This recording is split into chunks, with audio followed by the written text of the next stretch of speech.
Your emotions are ruining your health and fitness. Recently I got some really bad news. We're filming this in January of 2025. On January 3 of 2025, I found out I had a massive tumor in my upper back. That's some pretty scary stuff to find out about. That's one part of the conversation. The second part of the conversation was not only do I have a tumor in my spine, but the surgeon has to go and do a really risky kind of surgery on it to remove it. And how risky is the surgery? Well, as it turns out, the surgery has about a 15% chance of something damaging your spine during the surgery, or damaging your spinal cord. And you think, well, 15% is pretty good because that means 85% chance that nothing will go wrong. But let me put it in perspective for you. That means somewhere between every 6 and 7 times that this operation is performed, someone gets long-term damage to their spinal cord simply from removing the tumor. So not only do you have this potentially dangerous thing in your body that can be cancerous, but now you're going to have surgery that might paralyze you or make the problem actually worse after the surgery. Those odds, if you think about it, are not dissimilar to Russian roulette. And I don't know many people that would sign up for Russian roulette as a way to stay healthy and fit. And when you think about the way the surgeon operates, on the day he operated on me, he did only 2 operations because they're such long, tricky operations. Each one was about 7 or 8 hours. So that means that every 3 days he operates roughly, someone's suffering some kind of long-term consequence simply from trying to get healthy and remove one of these tumors. That's some bad news to get. Part of this process after surgery is that I clearly need to recover. And part of that process is that I need to be in a diet surplus, which means that while my activity level is low, I'm going to be gaining fat and feeling pretty bad about how I look and feel, but I need to go through this in order to get healthy as fast as possible. So out of all the possible things that I could do that would help me, the number one thing was relying on Stoic philosophy and mindset to allow me to get through all these difficult situations that I was about to face. One of the most famous Stoics is a man named Seneca, and he said it's better for a man to laugh over life than to lament it. And that was certainly the case with me. You've got to be able to see the lighter side of things and appreciate what you've got good that's going on. And for me, while I had a bunch of bad news, it was really only one element of my life that was a negative. I had a bunch of other things going on that were really positive. My business is good, my relationship with my wife is good, my health is otherwise very good, I have great work-life balance, I live in a tremendous house.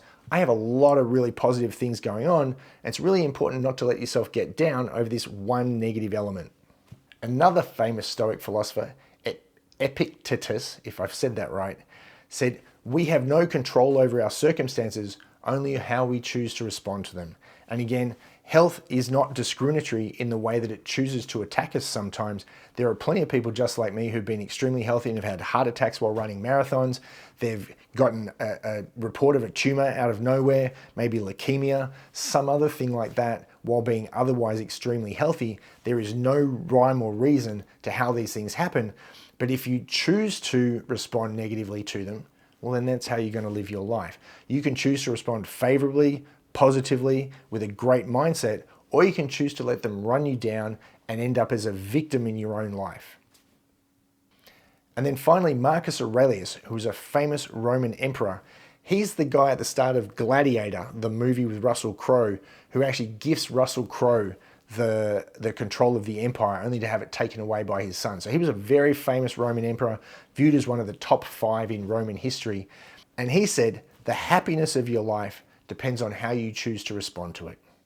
So again, you see, we have this ability to choose how we live our life, how we respond to things, but it's only through using logic and a process I'm about to share with you that allows you to do this and maintain a really even emotional keel as you try to navigate the troubled waters of whatever you're facing right now. There are 4 key Stoic principles when it comes to living a healthy life. The first is moderation in all things. That means a balanced diet, it means exercise and activity, it means good relationships, moderation in all things, not choosing to overdo any one area. Maybe that's the exercise component. Maybe it's you're overdoing it with diet and alcohol. Maybe you are overworking, but actually be balanced in all areas. The next is mindful awareness, using logic and insight to become self-aware to guide your choices when it comes to diet, exercise, and lifestyle, rather than allowing emotions to dictate how you choose to respond to things, such as people getting bad news and choosing to go and drown it with a bottle of whiskey. Third is the acceptance of the uncontrollable. I have no control on whether or not I have a tumor. I have no control on whether or not a speeding truck runs me down. I have no control over anyone else's actions but my own. And that means I must learn to accept a lot of things that are outside my control. Most people, when they get mad, overly emotional, are doing so because they're getting mad at things that are actually outside of their control. That's like getting mad at the sun for coming up every morning. You have no control over that, and there's no sense in wasting time, effort, and energy on getting mad about these things. And then finally, and most importantly, is healthy body, healthy mind, the symbiotic link between the two. This has been recognized through a lot of previous generations of philosophers, the Greeks, the Romans, many famous philosophers that we still follow their models today, all preached about healthy body, healthy mind, and understanding that you can't have one without the other. So what did I do? The very start of this process was mindfulness and awareness of what was going on inside my body. I knew something wasn't right. My feet were starting to get numb, I was starting to lose balance, and there were a few different possibilities that actually all shared the same symptoms. This was everything from MS or ALS to a serious disc bulge, and the tumor possibility was there, but it was such a small possibility compared to all these other things that it was one of the very last things that we were going to look at. However, on the night that I was about to get my results, so this is on the 2nd of January, we were down to two things. There was a possibility that was a secondary infection picked up from me getting sick in Nepal earlier in the year, or it was going to be a tumor. And because I was aware of those possibilities, I had a plan for both. I thought I was going to turn up at the doctor's the next morning and he was probably going to send me to hospital to get antibiotics to treat this secondary infection. I'd be in hospital for 5 to 7 days, put on a fairly heavy IV dose of antibiotics, and then would have been on antibiotics for up to 6 months afterwards to clear up this infection. I even told my clients about it 2 hours before I went to the doctor that, hey, don't worry about anything. I'll be in hospital, I'll be fine, I'll be speaking to you all next week just like normal. I did admit that there was a possibility that it was a tumor, but honestly the likelihood of it was far less than what this secondary infection was. While I knew it was a possibility, I still had a plan for it. And actually when I went to the doctor, I could see the look on his face when he called me into the room and I realized which conversation we were about to have. This wasn't the you're going to hospital for IV antibiotics conversation. This was the much more serious you've got a tumor conversation. And as soon as I realized which conversation we were having, I slipped into my plan, and my plan was to record the conversation. Now, even though I was trying to stay calm, there was no guarantees I could during such horrendous news, right? That's a very scary thing to have someone talk to you about. And my plan was very simple. I was going to take out my phone and record the conversation so that I could listen to it later on, just in case I freaked out and couldn't remember anything that he said. I listened to that phone conversation again this morning, and you can hear how calm my voice is throughout the entire thing. I'm engaged, I'm asking questions because I had a list of questions to ask just in case it was a tumor. And the moment I realized which situation I was in, I just went and adopted that plan and allowed me to stay calm because I checked through my plan one by one until I'd asked all the questions I needed to ask. The biggest thing I kept in mind throughout the whole question process and learning this information was what I call CIA with my clients. And that stands for control, influence, and accept. If you think of this like a target, in the very center is control. That's the bullseye. The next ring around that is influence, and then the final bigger ring is accept. And if you think about what we can control, it's about this big. I can control me, and I can control how I respond to things going on around me, and I can't control anything else. There are some factors I can influence. I can influence my health by working out, by eating well, by having a good lifestyle.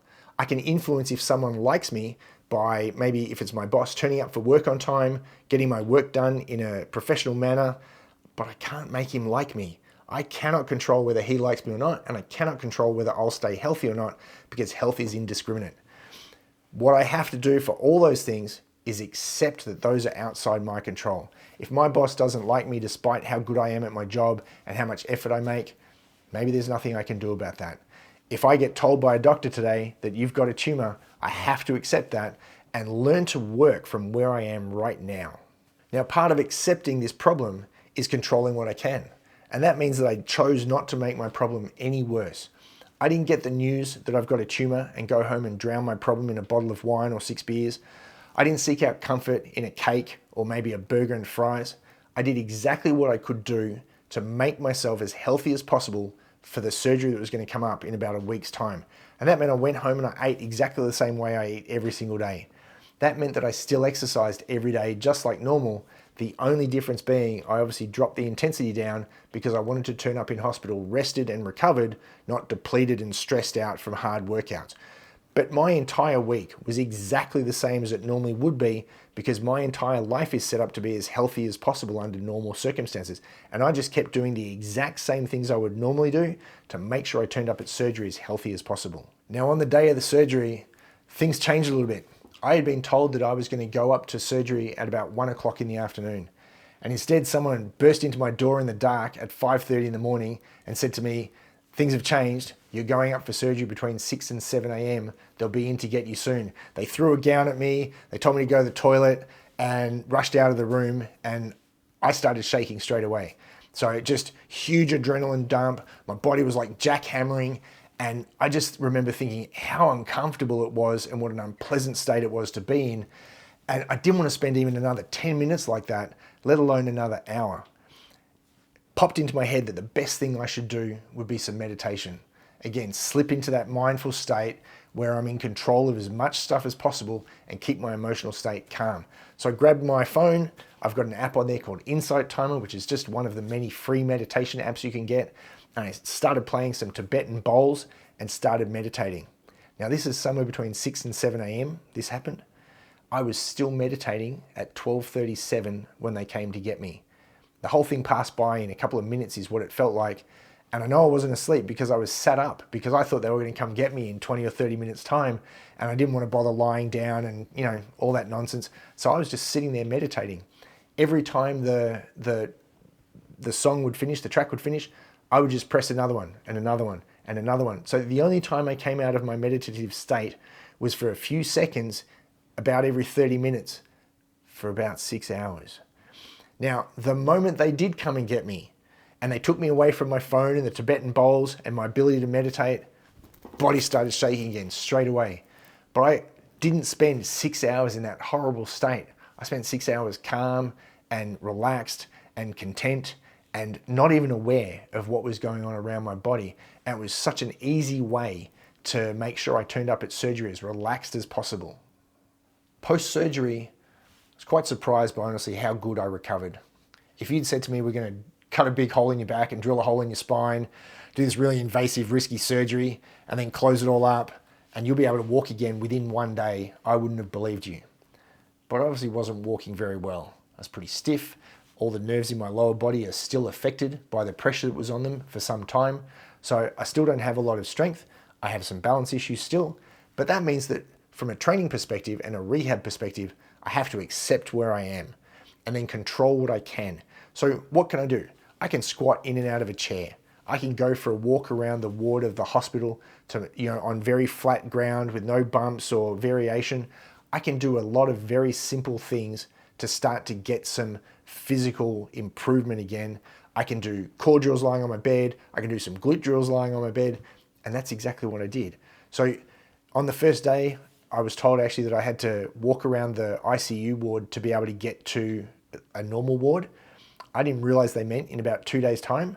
So I got up and went for a walk so I could get out of ICU. I got told the next day by the physio that they were quite surprised I was even able to walk. But again, it shows the power of having stayed healthy prior to surgery and how quick the rehab was. My initial stay at rehab was meant to be 10 days. It ended up only being 7 because of how good I was physically. And where I was doing 2 physio sessions a day with the hospital staff, I would do another 1 or 2 sessions a day on my own. And by the time I left rehab, I'd gone from barely being able to walk 100 meters on my own 10 days prior to being able to walk 5,500 steps a day by the end of the rehab stint. In fact, I was walking so much that I got my wife to bring in a pair of my running shoes so I could get out of the hospital, and I was walking around the car park. So I'd gotten to the point where I was so bored walking around the ward and was so repetitive and just annoying that I went outside and walked around the car park. And that's the difference in only 10 days. So, the rehab process was all controlled by my prior physical activity and health. and by again making sure I made good decisions in rehab. Now, if we compare my experience to what the normal cycle of emotions is when people go through one of these experiences. So they get the bad news, they'll seek out comfort food or drink usually. They will make themselves feel bad both physically and emotionally. Physically because they won't sleep very well because they've overeaten and overdrunk. They'll wake up the next day and they'll feel bloated, tired, annoyed because they haven't slept very well. And now they are mad because they've let themselves down and they know they've done something unhealthy. And then they'll seek out more comfort because of how bad they've made themselves feel. And now the cycle just repeats itself. And the sickest part about all this is that your nervous system is always learning. Whether you're doing something beneficial for yourself or something harmful or negative to yourself, it's always getting better at the thing that you're doing. So if you're repetitively practicing something that is a negative for you, all you're doing is getting better at doing something bad for yourself. You have to break that cycle and do something that's positive for yourself and then practice doing the positive thing enough times that that becomes the thing that you're really skilled at. And so you really want to stay away from this emotional pathway that leads to comfort food and drink, maybe lashing out at people, breaking down in tears, all of the stuff you would associate with kind of a whiny, needy, immature kind of personality or response to things. We want to steer away from those as much as possible and practice all these good, beneficial things like the Stoics practiced. Now, if you go through all this process, I will tell you right now what will happen. People will tell you no fun. They'll tell you that you're boring. I even had one of my friends, this is a longtime friend, get mad at me because he felt I wasn't upset enough over everything that was going on for me. And I realized actually that his response was because of some stuff that he'd have happened to him much earlier. It had nothing to do with my situation as well. But you see, he's lashing out at me because of an emotional response to something that he'd experienced prior. It had nothing at all to do with me. He's not mad at my ability to control my emotions. He's not mad at how quickly I passed through rehab. He's actually supportive of all those things. He's only responding to this stuff because he doesn't have a great way to deal with it himself.